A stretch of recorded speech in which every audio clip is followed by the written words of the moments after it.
Jack, hello. You've started the last 3 England games, which equals your best run in the side yet. But do you feel these next 2 represent the chance for you to really establish yourself in the side?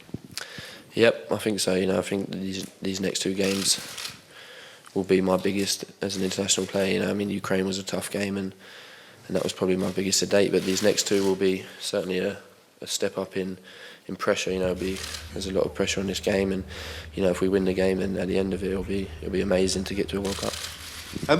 You've got alongside you 100 cap players like Frank Lampard and Steve Gerrard. How helpful will that be in these games when obviously keeping your nerve, I guess, is going to be key? Yeah, I think as you said, that is the key. Being calm. We know that Montenegro are not going to come at us. They're going to sit back, and we're going to have to take the game to them. We're at home, so that's what we'd want to do anyway. But when we've got players like Steven Gerrard and Frank Lampard and Wayne Rooney, who've been there in big tournaments and big qualifiers, sometimes they've experienced bad results, but they'll learn from them, and that will help us in the future. Do you feel the more minutes you spend alongside them in midfield is helping your international education, I suppose you could call it? Yeah, it's not just my international education. As a young footballer, I grew up watching them too, and you can learn different things from both of them. The way Steven Gerrard passes the ball, his range of passing, and the way he puts his foot in, and the way Lampard gets forward, and his goal scoring record speaks for itself. So I can learn from both of them.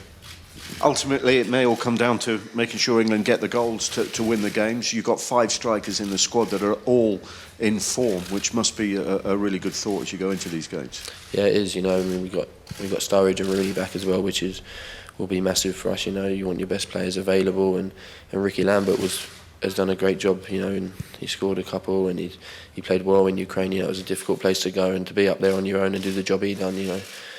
He done really well, and then you got Defoe as well. Who can score from any position. He showed that for his club, and Danny Welbeck as well, who's looking sharp in training. So we've got a good mix there, and it can only be helpful for us. International football is tough. There's no easy games, and it's the best players from every country. So I know a couple of Polish players at Arsenal. And they won't be wanting to give up easily. They're great characters, and they'll be up for it. And Montenegro got some top players as well. So it's a tough group, and Ukraine was a tough place to go. So, but it's in our hands now. That's what we wanted going into these last 2 games, and we just have to get ourselves ready for that. The pessimists would probably say, well, England have actually only beaten Moldova and San Marino so far. The optimists would point to the fact, well, England are the only unbeaten team in the group. Which way do you as players look at it? We don't really take notice that it's nice to be unbeaten, but we can still be unbeaten and not go to the World Cup. Don't get me wrong, we don't want that.